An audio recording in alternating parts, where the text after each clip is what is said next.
I grew up the youngest of four boys, and so my three older brothers from an early age always passed on to me their great wisdom.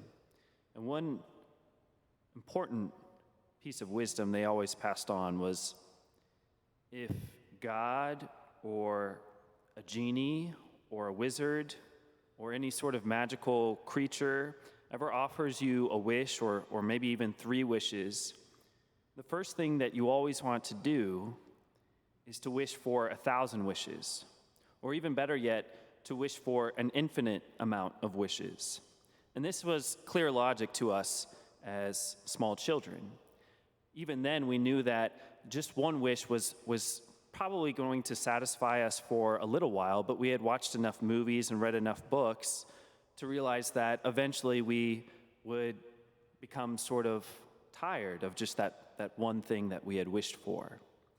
Even then, we knew how finite goods can be and how quickly we become not satisfied. And so we knew we needed not just one wish or three wishes even, probably not even 1,000 wishes would do it, but we really needed an infinite amount of wishes. We knew that the finite things would never satisfy us. And so we needed more and more and more in order to really stay happy. And in our first reading today, King Solomon, is offered a wish by God. God tells him to ask him for something. And Solomon has this same wisdom. He knows that just one wish, one finite thing, even if it's to destroy his enemies, even if it's for great riches, he knows that one finite thing will maybe keep him happy for some time, but it won't satisfy him forever. And so Solomon asks for something much greater, much grander. One could even say he asks for something infinite. He asks God to give him wisdom, to know how to judge rightly, so that throughout his life he would always know what was right and what was wrong, how to proceed with his life, what was the right path for him to take. And so he asks for something that won't just satisfy him for a moment, for a period of time, but something that will give him an infinite amount of satisfaction, of happiness. Because what he asks for gives him his integrity, an integrity that cannot be taken away.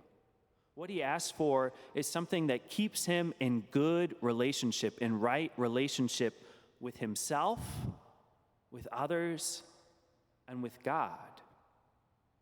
This wisdom that he asks for is much more than just some finite good that can satisfy him for a moment in time.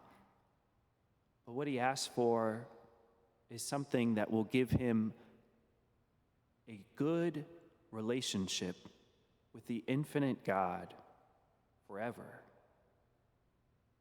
And that's why what he asks for speaks of what Jesus speaks of in the gospel, that buried treasure, that pearl of great price, that is the kingdom of God, that Jesus is saying is worth selling everything, all our goods, all our finite goods, give all of them away in order for that one infinite good of the kingdom of God, of being in right relationship with the God who loves us, with others, and with ourselves. What I've found in this year, 2020, I thought I knew what that pearl of great price was, and I thought I had given all of it away in order to find it. But what this year has shown me, it's humbled me, because it's revealed to me how many finite things I was still holding on to. So much before I sought the acclaim of others. I wanted other people to tell me how great of a job I was doing. And now I preach to an empty church. The Lord has used this time to purify my heart, to show me how many of these finite things are still in the way, I'm still holding on to. I want the kingdom of God, and I want to sell it all, but I still have fear of letting go of the finite things. And so the Lord has given us this time to purify our hearts, to remove from us that attachment that comes in so many different ways.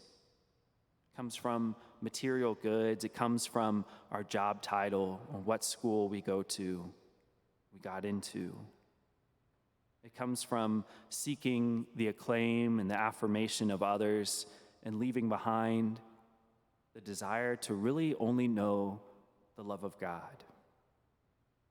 Because all these things, these finite things, they dwindle, they fade away.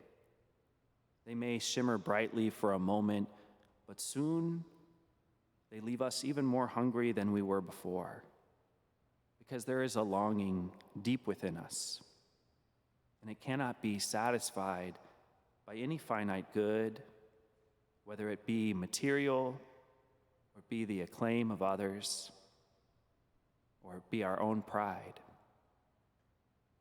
None of this can satisfy this longing within us for this pearl of great price, this great treasure that the Lord tells us today is worth selling everything, worth abandoning everything in order to find.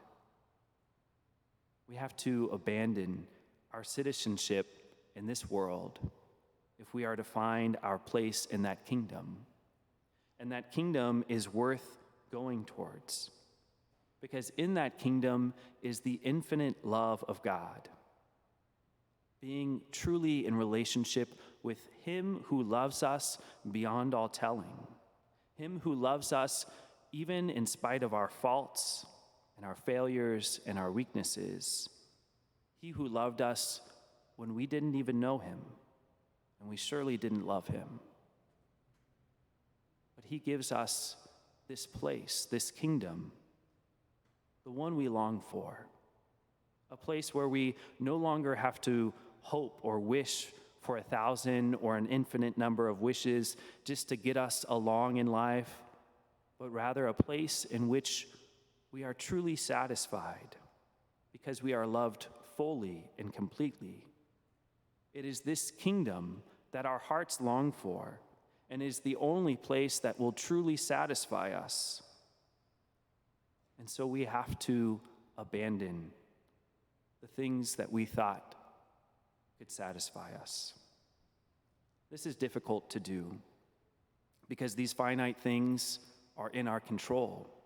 We feel like we can control them and we can earn a place of satisfaction for ourselves.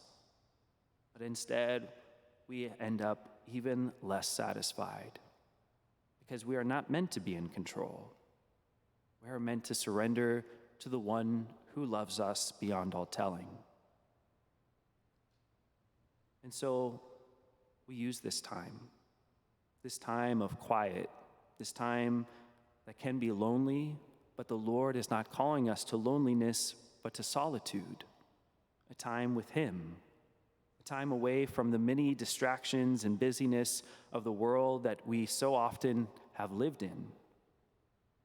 We take this time to recognize those places, those things within our hearts that we still hold on to, we still grasp onto, hoping to control our own happiness. And we use this time to surrender them to the Lord and to allow Him to truly satisfy our hearts.